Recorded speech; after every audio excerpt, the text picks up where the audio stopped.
காணாமல் போனவர்கள் தொடர்பாக முறைப்பாடுகள் பற்றிய விசாரணைகளை நடத்துவதற்கு அமைச்சரவை அங்கீகாரம் வழங்கியுள்ளது. 2016 ஆண்டின் 14ஆம் இலக்க காணாமல் போன ஆட்கள் பற்றிய அலுவலகம் நிர்வகித்திலும் பணிகளை சட்டத்தின் ஏற்பாடுகளின் கீழ் காணாமல் போன ஆட்கள் பற்றிய அலுவலகம் ஸ்தாபிக்கப்பட்டுள்ளது. காணாமல் போன மற்றும் காண கிடைக்காமை ஆட்கள் தொடர்பான விசாரணைகளை மேற்கொண்டு அவர்களுடைய உறவுகளுக்கு அறிக்கைகளை வழங்குதல் இந்த அலுவலகத்தால் மேற்கொள்ளப்பட்டு வருகின்றது.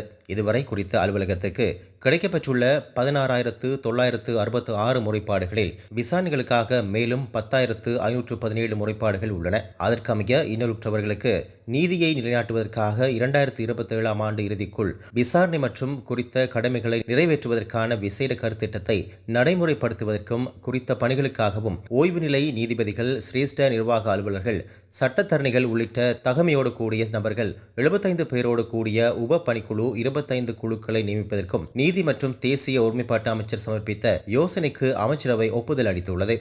ஒவ்வொரு வருடமும் சுமார் 200 சிறுவர்கள் புற்றுநோயால் உயிரிழப்பதாக தேசிய புற்றுநோய் கட்டுப்பாட்டு திட்டத்தின் சமூக வைத்திய நிபுணர் வைத்தியர் சூரஜ் பெரேரா தெரிவித்துள்ளார்.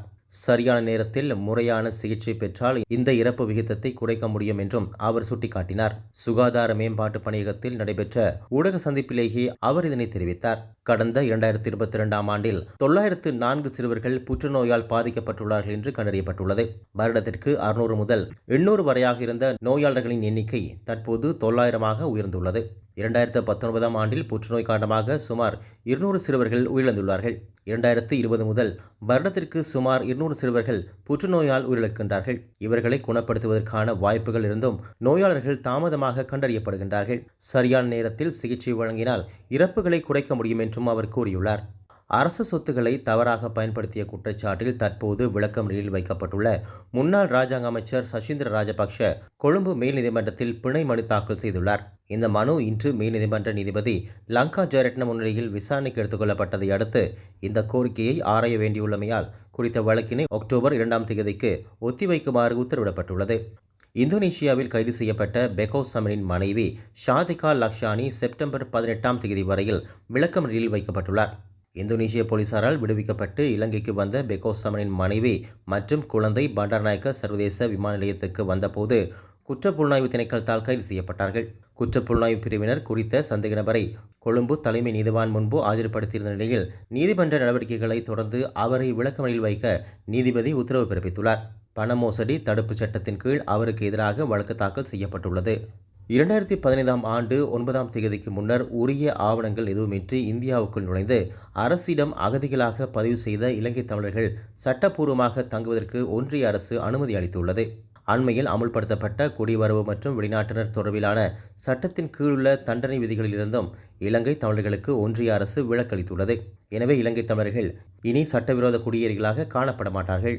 தற்போது விளக்கமறியலில் வைக்கப்பட்டுள்ள தேசிய லொத்தர் சபையின் முன்னாள் பணிப்பாளர் துசித்த ஹல்லுலுவின் பிணை மனுவை நிராகரிக்க கொழும்பு நீதவான் நீதிமன்றம் இன்று உத்தரவிட்டுள்ளது. அதன்படி சந்தேக நபரை எதிர்வரும் 18ஆம் தேதி வரையில் விளக்கமறியலில் வைக்குமாறு கொழும்பு நீதவான் நீதிமன்றம் உத்தரவிட்டுள்ளது. தேசிய கலாபவன மேம்பாட்டு பணிகள் விரைவில் முடிக்க அமைச்சரவை அனுமதி வழங்கியுள்ளது. தேசிய கலாபவனத்தை பாதுகாக்கும் கருத்திட்டத்தின் பணிகள் இலங்கை கடற்படையால் மேற்கொள்ளப்பட்டுள்ளதோடு கருத்திட்டத்தின் அனைத்து பணிகளும் 2024ஆம் ஆண்டில் பூர்த்தி செய்வதற்கு 2024/2/19 அன்று இடம்பெற்ற அமைச்சரவை கூட்டத்தில் அங்கீகாரம் வழங்கப்பட்டது. இருந்தபோதும் குறித்த பணிகள் கடந்த வருடத்தில் முழுமையாக பூர்த்தி செய்வதற்கு இயலாமல் போயுள்ளதோடு 2025ஆம் ஆண்டில் வரவு செலவு திட்டத்தின் கீழ் அதற்காக 120 மில்லியன் ரூபாய்கள் நிதி ஒதுக்கீடு செய்யப்பட்டுள்ளது. ஆனாலும் கருத்திட்டத்தின் வேலைகளை முழுமையாக பூர்த்தி செய்வதற்காக குறித்த நிதி ஒதுக்கீடு போதுமானதாக இல்லாததுடன் மேலும் 32 மில்லியன் ரூபாய்கள் நிதி தேவைப்படுகின்றமை கண்டறியப்பட்டுள்ளது. அதற்கமைய தேசிய கலாபவனத்தை நவீனமயப்படுத்தல் பணிகளை துரிதமாக பூர்த்தி செய்வதற்காக மேலதிக வரவு செலவு திட்ட நிதி ஒதுக்கீடு தொடர்பாக புத்த சாசனம், சமய மற்றும் கலாச்சார விவகார அமைச்சர் சமர்ப்பித்த யோசனைக்கு அமைச்சரவை அங்கீகாரம் வழங்கியுள்ளது. இதுபோன்ற மேலும் செய்திகளுக்காக ரூபம் தொலைக்காட்சியோடு இணைந்திருங்கள். ரூபம் தொலைக்காட்சி செய்திகளுக்காக கொழும்பிலிருந்து கிருஷ்ணா.